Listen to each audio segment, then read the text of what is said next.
Hello YouTube, this is Bill from Little White Dory, and I just thought I'd give a little bit of a preview on the different types of tomatoes that I planted. I calculated to have 18 different varieties, and I'm going to just go down the line here.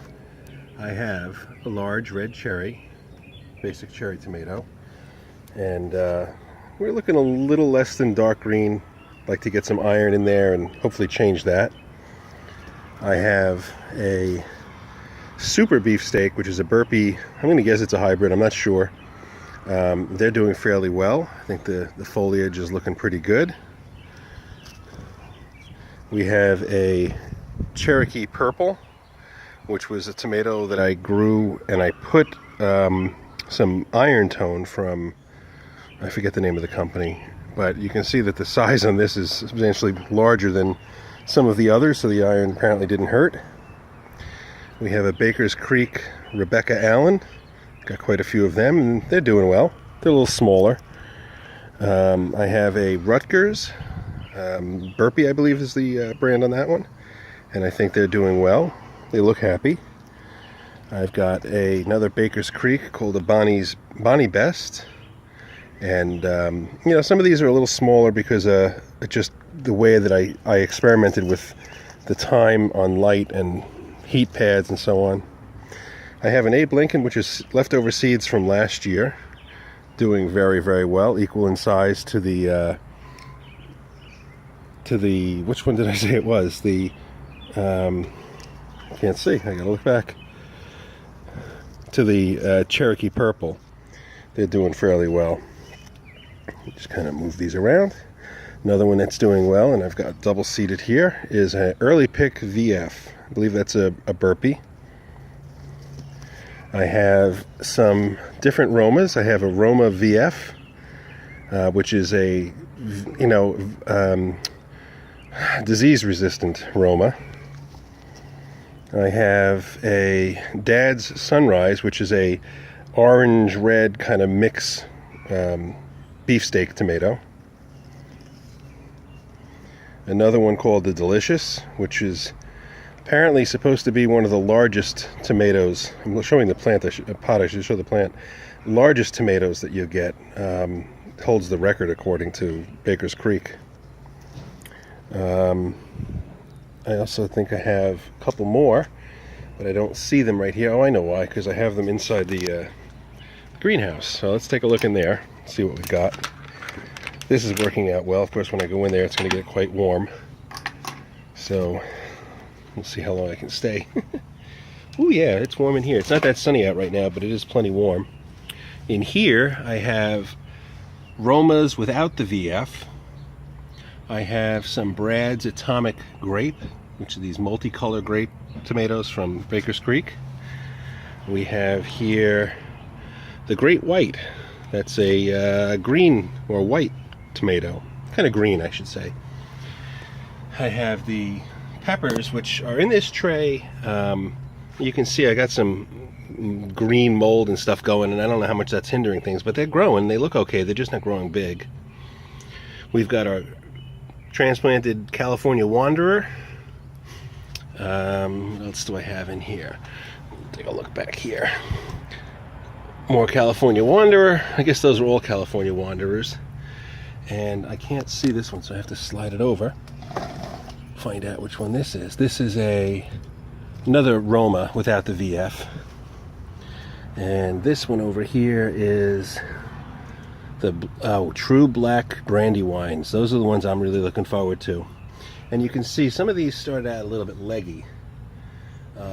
If you look right here, you can see that's kind of leggy. But I'm going to just basically dump that into the pot and bury it and see if I can get them to kind of sprout out from there. These are some sweet red, big red burpee peppers. This is my ground cherry, and it's looking pretty good right here. Got some more of them over here, and I put some of them somewhere else. They must be out by the other carts. Oh boy, as the sun comes up, it gets warm in there fast. So these are the ones I'm going to be transplanting today. Probably that tray first, then the Brad's Atomic, some of those, and then the two Romas. I think the Romas will do fine. The peppers all look pretty good in the ones in the solo cups. They just need some heat and time, and they've got plenty of heat in here, that's for sure. It gets up to about 85, 95, maxed out at 103, and then at that point I opened up the peak to let the heat out. So we're going to get to them today, and then that's it for what I've got started. To give you an idea of what kind of potting mix I've been using, let's step out of the shadow here. This is called Kellogg Organics, and it is the only one that I could find that had the Omri listing as organic. So we've been using this, plus I've been using, let's see if I can find it here.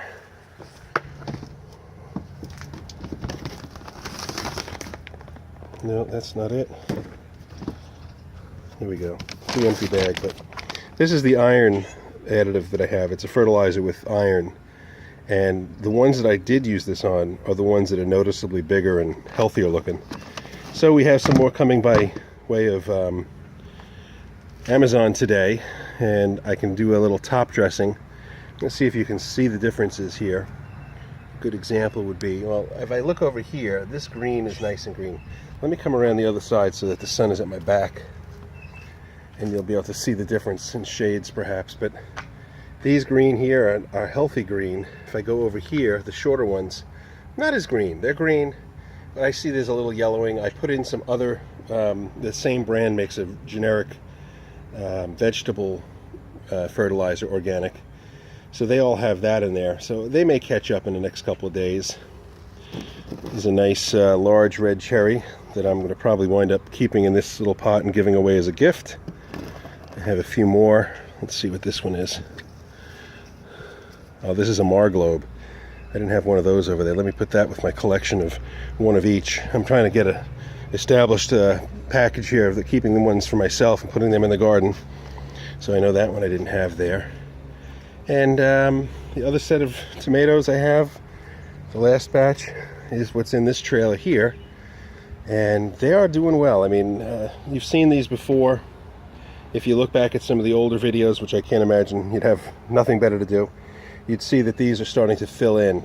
Over here, I have much, much taller plants with nicer foliage, nice green. As I come out here, you might be able to detect there's a slight greening, maybe not quite yellowing, but not as dark green as I'd like. Maybe that'll show up. There's a leaf right here that's a little yellowed compared to some of the others. But they're doing okay. They're just, I think they're just a little iron deficient. So we're going to get some iron in on them as soon as possible. One last little update. So I've got 9 chickens, and they're all doing pretty well, with the exception of one. And I don't say she's not doing well, but she's going through a phase. I don't know what the story is and why. I have, let's see, 1, 2, 3, 4 in the back under the lattice. This is one of the older girls. And my 5th new girl is hiding from everybody because I think she's being bullied. And I'm trying to figure out why. So you can see she's back here, sort of hiding, aren't you? So I don't know why she's doing this, but she's been broody, I think. And I think she's just so young that she doesn't understand why she's broody. Huh, what do you think? So she's been kind of hanging back here. She's super duper ridiculously friendly. But I'm going to show you, see if I can get it on the camera here. This is Buffy, also known as Pal. Come on. So you can see right behind her eye over here, the other girls have been pecking at her. And we kind of find it funny because she's such a friendly chicken. She's not aggressive at all. But she's going through a broodiness. And it makes her make like this barking noise. And I think the other girls are sensing it and being turned off by it. Maybe like they sense that she's broody or she's being bossy. Isn't that right? Huh? Isn't that right? She doesn't run away. She'll let me pet her all day long. She's very content. Aren't you? But she's, like I say, maybe she's not even a year old yet. And I know that the Buff Orpingtons are known for being friendly and also going broody.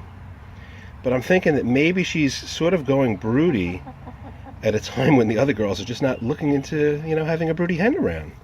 So they've been kind of ganging up on her and pecking at her feathers around her neck. We got some blue coat that I'm going to try putting on later today, just to see if the color alone will detract them from attacking her. But I'm not sure. I really don't know. You going to come with me? Come on. Sometimes she'll follow me out. She's like, she knows that I'll protect her, and then I'll let her out in the yard and keep her from being in the coop, which is probably not the best thing. It's probably not helping her get back her status. Come on. Come on. Come on, sweetie. All right, I'll come and get you in a minute. So now it's about egg laying time at Coop Central here. These girls are no doubt looking to lay eggs. I've got, if you can see her, one chicken waiting in line for a nest. In fact, you know what? It's a nice day. I should open up the coop, and I'll show you what I've done recently to accommodate the extra hens trying to get into the nest boxes.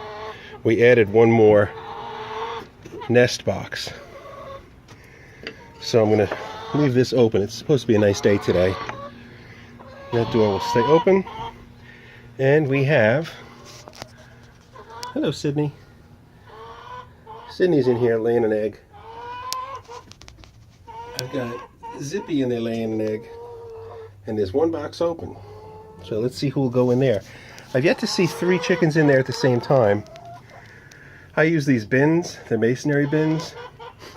And you can see they catch the majority of the poop. 2 roosts here, 1 roost here. All right, girls, you're cranky. You know, you want your privacy. Let me get out of your way. Go lay an egg. I don't want to keep, hold back production. We've got our summertime waterer, which we like. It goes several days. I put out fresh apple cider vinegar water each day.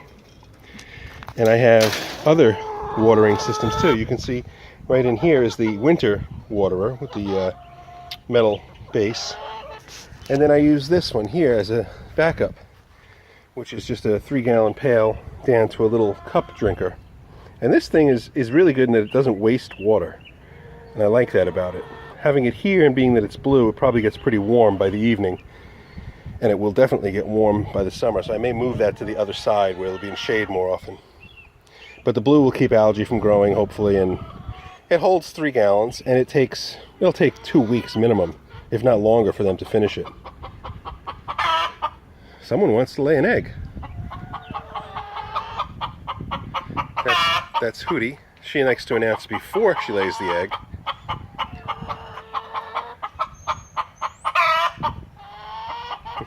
It's kind of funny here.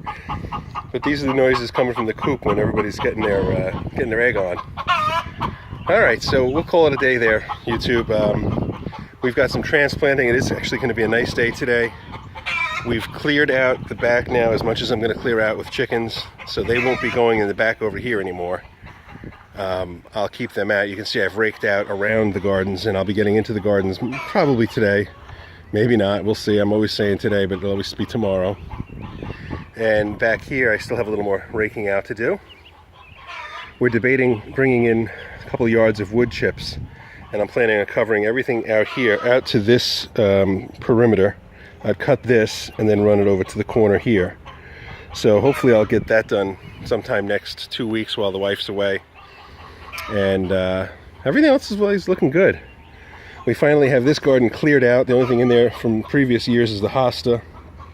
So it's finally a clean garden for me to plant into, and I'm hoping to do herbs in there. We cut the grass for the second time yesterday. Gave the girls the clippings. They were very happy about that. And that's about it. Alrighty, folks. About 15 minutes worth of jabber. Hope you're all having a good day. Hope your spring is off to a good start. Hope it's off to a better start than mine. We're just getting so bogged down with all these transplants over here that, well, life just goes on. Have a good day, folks. Bye-bye.